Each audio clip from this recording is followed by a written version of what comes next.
As I mentioned before, I am a veterinarian, and it's been my experience that most people don't personally know a veterinarian in their own life. They may have one that they go to for services, but they don't have one as a friend or family member or something like that.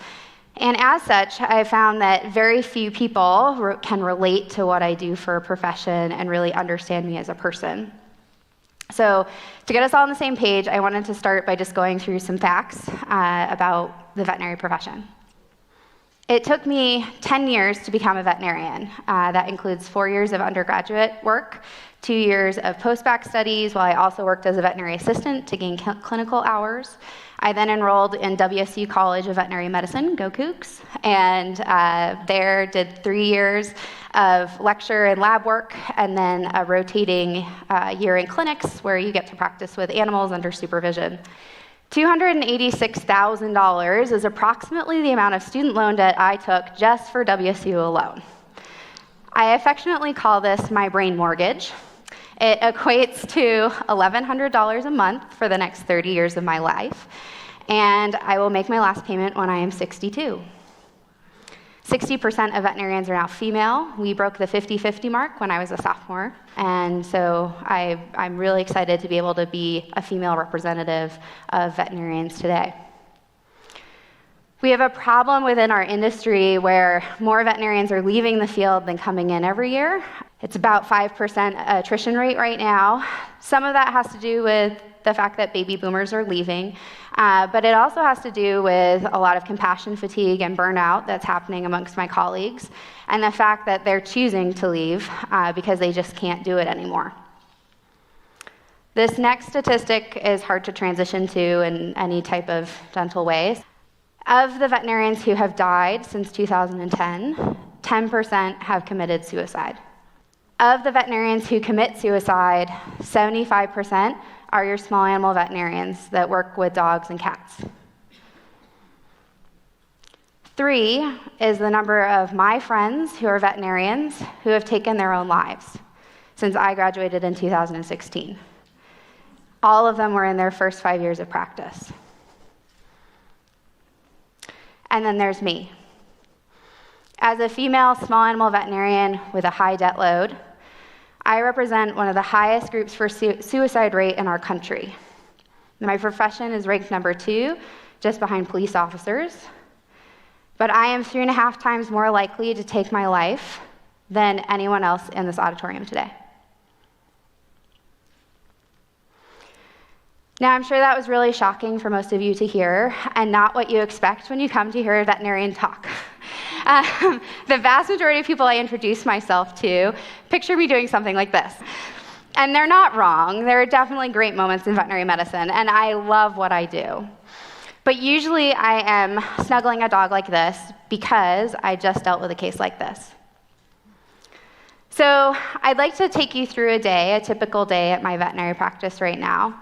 It's going to come at you pretty quickly, and that's okay. That's how I experience it myself. On this particular morning, this happened about 2 or 3 weeks ago, I arrived at the office around 7:45. I like to get there a little early so that I have time to review my schedule, what's coming in that day. But on this particular day, I was met in the parking lot by my technician. Dr. Bowden, you got to come in right away. Come in. There's a pet here. The owner's crying in the back. I don't know what to do. It's dying. I was like, okay, great. I'm coming.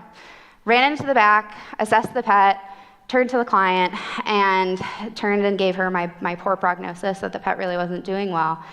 And she turned to me and she said, but Dr. Bowden, you have to save her.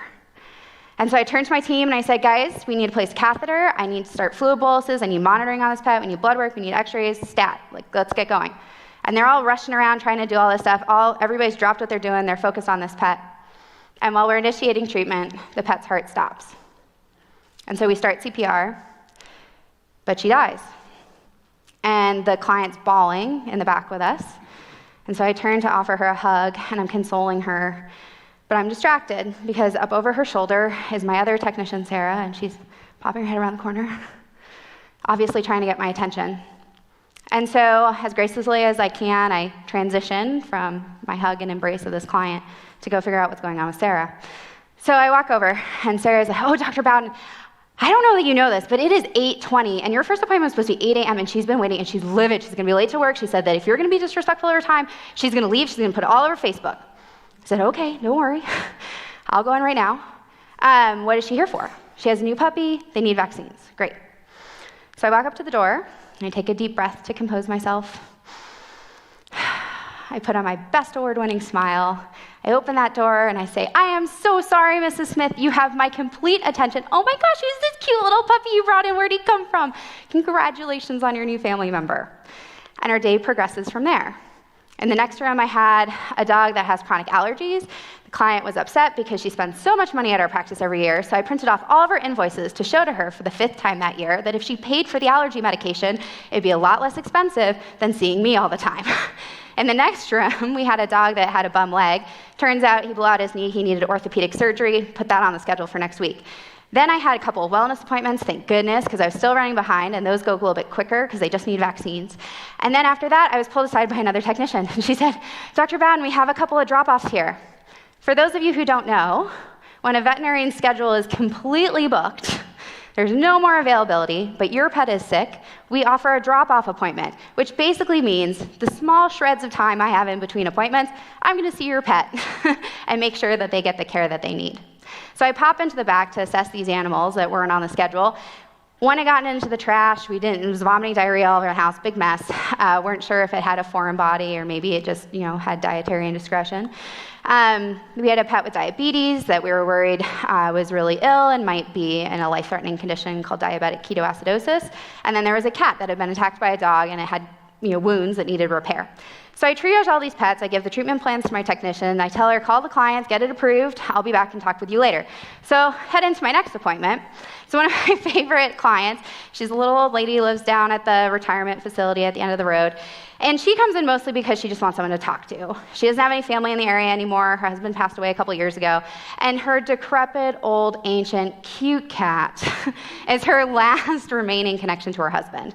And so she really wants Fluffy to just live forever. And so after that appointment, I walked into what we call same-day access, meaning an emergent appointment that had to be booked that morning. And there's a pet that can't stand. Went out to go to the bathroom, didn't come back in, owners went out, pet can't stand up. So I'm talking to them about it, and on one end, the female client's like, yes, Dr. Bowden, everything that you say, we're going to do all of it. We're going to go to WCU, we're going to see the neurology specialist, we're going to do back surgery, whatever it costs, money's no option. And her husband's sitting there like, I don't know what she's smoking, but we're putting the dog down. So I have to bring them on the same page and advocate for what's best for that pet. So I leave this and I go into a phone call slot. Phone call slots are for what it sounds like, phone calls. I have lab work I need to call people back on. I have medical records that I need to do. I still need to connect with those clients with those drop-off pets and figure out a plan for them. So I'm sitting down to prepare and do all this work when my receptionist pops her head in. She goes, oh, Dr. Bowden, I'm so glad I caught you. You're not doing anything. Mr. Johansson's up front. He came in for that diet you recommended for his cat about the crystals, but he doesn't really understand how it works. I don't know if you know, but I'm really busy. I have this whole line of people up front that I need to address. So I was just really hoping maybe you could come up and talk to him. And I've said, of course, that's what I'm here for. So I walk up front and talk to Mr. Johansson. And in doing so, know that now I'm not going to have a lunch hour because I was going to sedate that cat and do that. I'm going to have to stay late and make all these phone calls. And guess what time it is? We're only at 11 a.m. It's not even lunch yet. And that's a very typical day at a veterinary clinic. It's not a bad one. It's not a stressful one. That's just my day. The vast majority of veterinarians are scheduled for 50 hours of work a week. They often end up working far more than that. They have to make, phone calls. They need to connect with their clients, and so a lot of times they end up having to stay late to do this after hours. The vast majority of my friends and colleagues also end up needing second jobs, which is something I never thought I would need. And so I pick up extra relief shifts, and on weeks that I do that, I end up working close to 80 hours. Being a veterinarian takes a lot more than just my medical training, which is something no one told me in school. I'm expected to be a counselor, an educator, a financial advisor, a team leader. I am the face and reputation of our business. When we can't fit this impossible standard, when we can't possibly fit in one more pet without compromising the care of others or compromising the health and well-being of my team by making them stay late, we're often attacked by our clients for being incompetent, for not caring, and in worst case scenario, they sue us. There's this particular case that I will always remember. It was a cat named Ollie. And Ollie came in because he'd been straining to urinate for 2 to 3 days, and the owners thought he was really painful. And so we were really hoping, it was at close, we didn't really have time, but we were really hoping that it'd be something easy, right? Like maybe Ollie just had a urinary tract infection, we could give him some antibiotics and everyone could go home. But of course it wasn't easy. Ollie had a urinary tract obstruction, which is when they develop stones, they can't pee because it gets stuck when they're trying to pass it, and they die. And so I told this to the client, I explained to them what was going on, and I let her know, you're gonna need to go down to the emergency clinic. This is beyond what we're able to treat today. And she turns to me and she goes, but I can't afford to. I told her, well, you know, this condition is life-threatening, he's obviously in pain, and there's no guarantee he's gonna survive treatment. There's no guarantee it's not gonna happen again. Actually, in 50% of the cases, it does. You know, one of our options before us today as well is euthanasia. And she turned to me and she says, and I will always remember this to vivid detail, Dr. Bowden, you're gonna make me murder my pet because I am poor. And she follows up with, why are you even a veterinarian?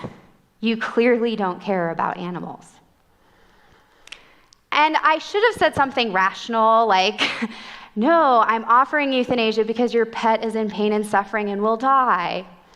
But instead, I fled the room because it had struck a chord. It was the end of a very long day, and I was gonna cry. And I didn't want her to see the impact that she'd had on me.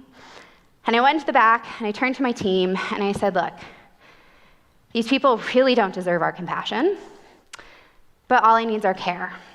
And so I need 2 people to volunteer to stay late and help me treat this pet.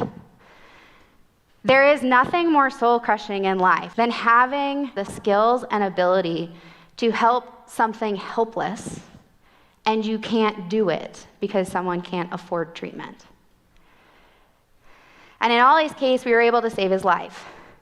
But I didn't do it for them. I did a little bit for Ollie. But mostly I did it for me, because where I was at the end of that day, my mental health could not take taking that guilt home. So I took the consequences. I got berated by my practice manager the next day for adjusting the bill to what they could afford. My paycheck was docked for the difference.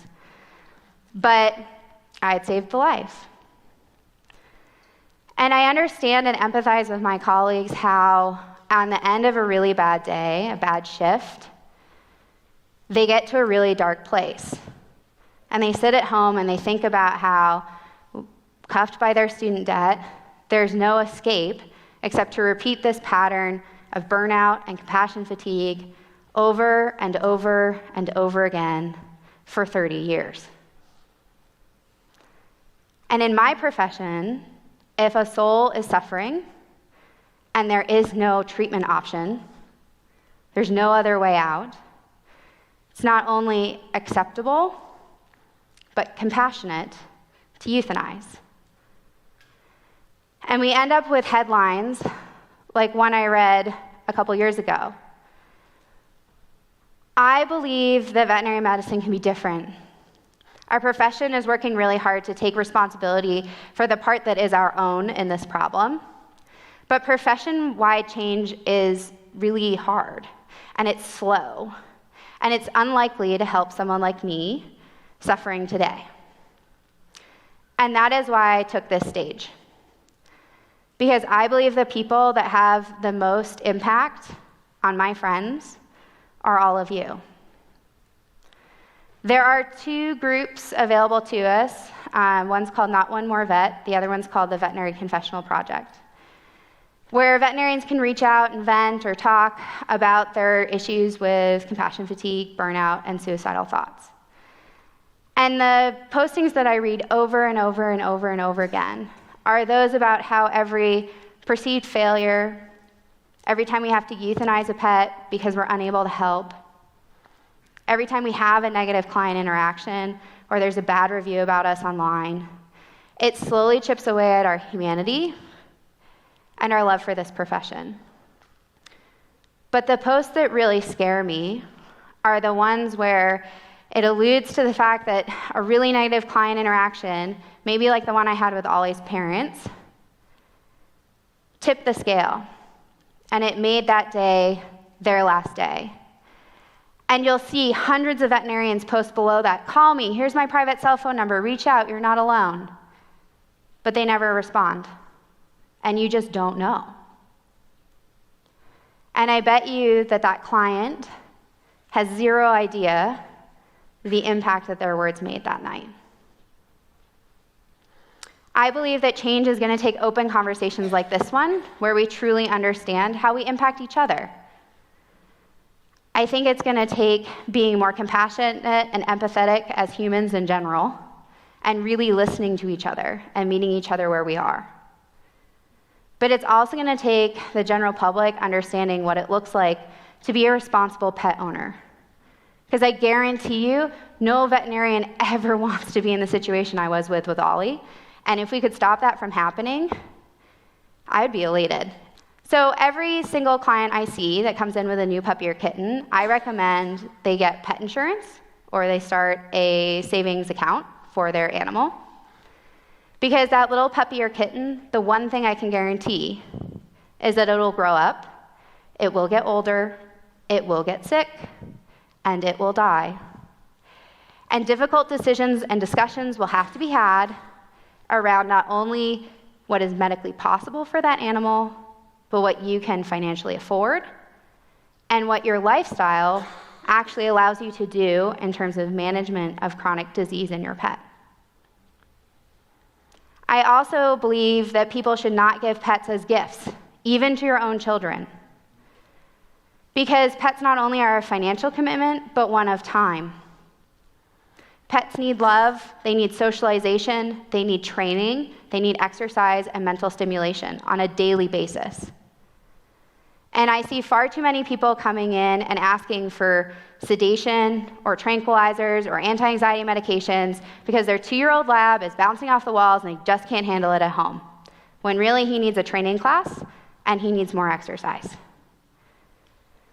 But the biggest thing that you can do, and I can't underscore this one enough, is you can partner with your veterinarian to be a proactive member in the health of your pet. Whether or not your pet is healthy or sick, needs vaccines or not, you should be seeing your veterinarian every single year for an exam. Through the detection of disease early on, I can be my most effective for you. Disease is not only way more treatable, but sometimes even reversible. And it's less expensive, and there are far more options available to us. By partnering with your veterinarian, we can get what we both are seeking. You are in my office because you love that creature. It means the world to you. In many cases, it's your child. I am there because I equally love that animal. And both of us want Fluffy to live the longest, happiest, and healthiest life possible. And that is why I became a veterinarian in the first place. Thank you.